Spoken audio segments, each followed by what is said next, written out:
السلام علیکم ورحمۃ اللہ وبرکاتہ۔ آج کی ہماری ویڈیو کا موضوع ہے حضرت محمد صلی اللہ علیہ وسلم کی پیدائش پر ہونے والے معجزات اور پیشن گوئیاں۔ سب سے پہلے ہم آپ کو اپنے یوٹیوب چینل مروہ اسٹوڈیوز پر خوش آمدید کہتے ہیں اور یہ امید کرتے ہیں اس سے آپ کے دینی علم میں بھی اضافہ ہوگا۔ حضرت محمد صلی اللہ علیہ وسلم کا نسب حضرت ابراہیم رضی اللہ تعالیٰ عنہ سے ملتا ہے۔ حضرت ابراہیم کے بیٹے حضرت اسماعیل کے 12 بیٹے تھے اور یہ اس قدر تھے کہ پورے حجاز مقدس میں پھیل گئے۔ انہی کی نسل میں سے قریش کی اولاد ہوئی، جن کی اگلی نسل میں سے ہاشم پیدا ہوئے، اور یہ سلسلہ ایسے ہی چلتا رہا، اور انہی میں سے حضرت عبد المطلب پیدا ہوئے۔ آپ کے 8 بیٹے تھے، جن میں سے حضرت عبداللہ سب سے چھوٹے بیٹے تھے۔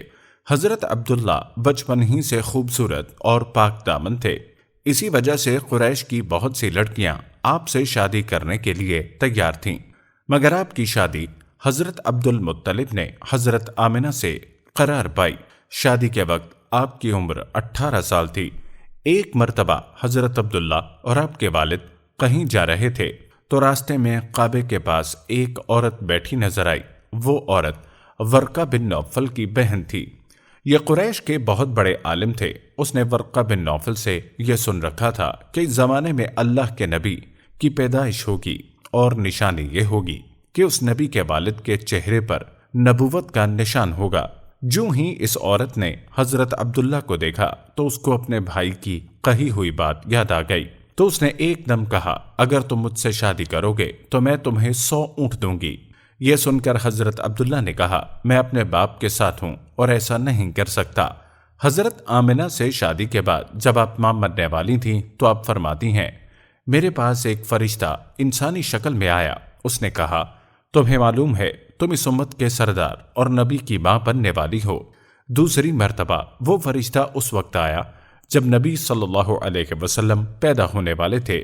اس مرتبہ اس نے کہا، جب تمہارے ہاں لڑکے کی پیدائش ہو تو کہنا، میں اس بچے کے لیے اللہ کی پناہ چاہتی ہوں ہر حسد کرنے والے کے شر سے، پھر اس بچے کا نام محمد رکھنا۔ پیارے دوستو، حضرت محمد صلی اللہ علیہ وسلم کی آمد کی خبر سابقہ کتب میں موجود ہے، اور آپ کی آمد کی بشارت تو انبیاء علیہ السلام شروع سے ہی دیتے چلے آ رہے تھے۔ جیسا کہ ایک حدیث میں ہے کہ آپ صلی اللہ علیہ وسلم نے فرمایا، میں اپنے باپ ابراہیم کی دعا ہوں، اپنے بھائی عیسیٰ کی بشارت ہوں۔ جب میں اپنی والدہ کے شکم میں تھا تو انہوں نے دیکھا ایک نور ظاہر ہوا، جس سے ملک شام میں بصرہ کے محلات روشن ہو گئے۔ آپ صلی اللہ علیہ وسلم کی پیدائش سے پہلے ہی حضرت عبداللہ کا انتقال ہو گیا، اور اللہ کی قدرت دیکھیے کہ وہ یتیم قیامت تک پیدا ہونے والے سب یتیموں کے والی بن گئے۔ آپ صلی اللہ علیہ وسلم کی پیدائش سے قبل جب حضرت عبداللہ تجارتی قافلے کے ساتھ مدینہ روانہ ہوئے تو وہاں پر ان کی طبیعت خراب ہو گئی، اور 1 ماہ بیماری کے بعد آپ کا انتقال ہو گیا۔ جب آپ صلی اللہ علیہ وسلم کی تشریف آوری کا وقت قریب آیا تو بہت سے عجائبات اور حیرت انگیز واقعات ظہور ہونے لگے۔ آپ صلی اللہ علیہ وسلم کی پیدائش سے پہلے مکہ کے لوگ خشک سالی کا شکار تھے۔ آپ دنیا میں تشریف لائے تو بارشیں ہوئیں اور درخت ہرے بھرے ہو گئے اور زمین پر سبزہ آ گیا۔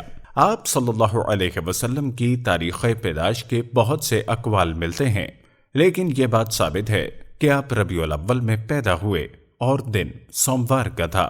آپ صلی اللہ علیہ وسلم عام الفیل میں پیدا ہوئے، یعنی ہاتھیوں والے سال میں پیدا ہوئے۔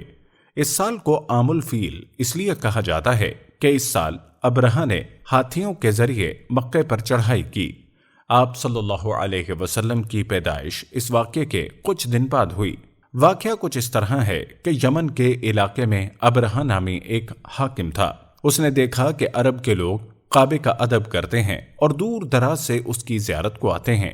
یہ دیکھ کر اس کے دل میں حسد پیدا ہوا۔ اس نے بھی ایک عالیشان گرجا تعمیر کیا اور کعبے کی بجائے لوگوں کو اس کی تعظیم کرنے پر مجبور کیا، اور اس کو سونے اور چاندی سے مزین کیا گیا۔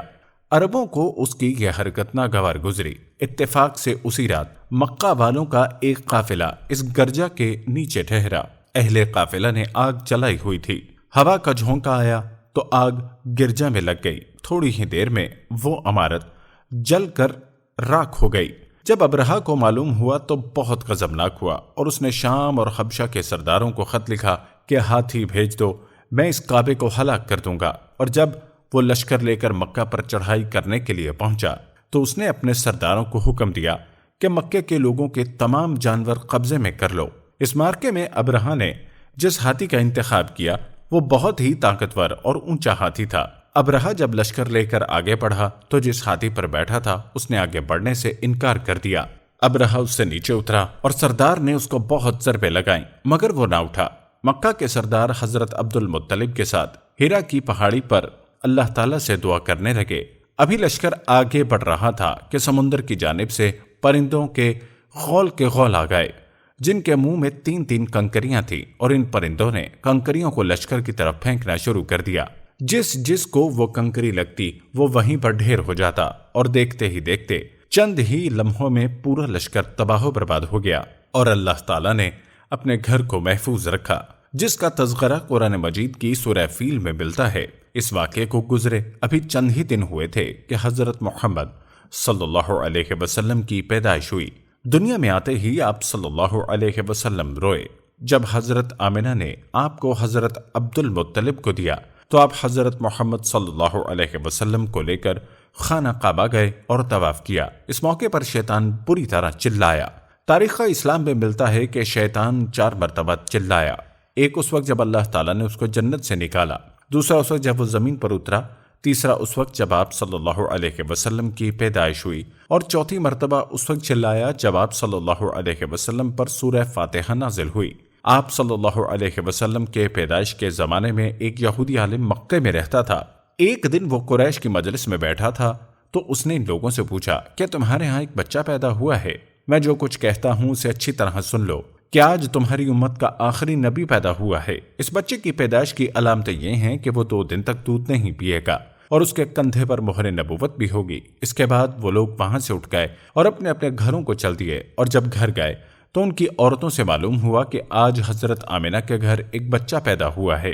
جب یہ بات اس عالم تک پہنچی تو اس نے کہا، میں بھی اس بچے کو دیکھنے جاؤں گا۔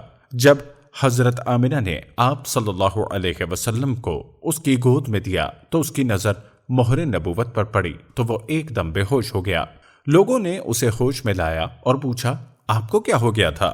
اس نے کہا، میں اس غم سے بے ہوش ہو گیا کہ میری قوم میں نبوت ختم ہو چکی۔ کہا جاتا ہے کہ قریش کے کچھ لوگ ایک بت کے پاس رات کو جایا کرتے تھے، اور جس رات آپ صلی اللہ علیہ وسلم کی پیدائش ہوئی اور وہ اس بت کے پاس گئے تو جا کر دیکھا کہ بت اوندھے منہ گرا پڑا ہے۔ انہوں نے اس کو سیدھا کیا مگر وہ پھر گر گیا، اور اس رات ایران کے شہنشاہ قصرہ کا محل ہلنے لگا اور اس میں شگاف پڑ گیا، اور اس محل کے 14 کنگرے تھے جو زمین بوس ہو گئے، اور فارس کے تمام آتش کدوں کی آگ بجھ گئی جس کو بہت وقت سے لوگوں نے بجھنے نہ دیا تھا۔ آگ کے پوجنے والوں نے جب یہ دیکھا تو رونا پیٹنا شروع کر دیا، اور یوں آپ صلی اللہ علیہ وسلم کے آنے سے اللہ تعالیٰ کی توحید پرستی کا اجڑا ہوا چمن مسکرایا اور شرک اور بے ایمانی کے ایوانوں میں زلزلہ آیا۔ آپ صلی اللہ علیہ وسلم کی پیدائش کے 7ویں دن حضرت عبد المطلب نے اپنے بچے کا عقیقہ کیا۔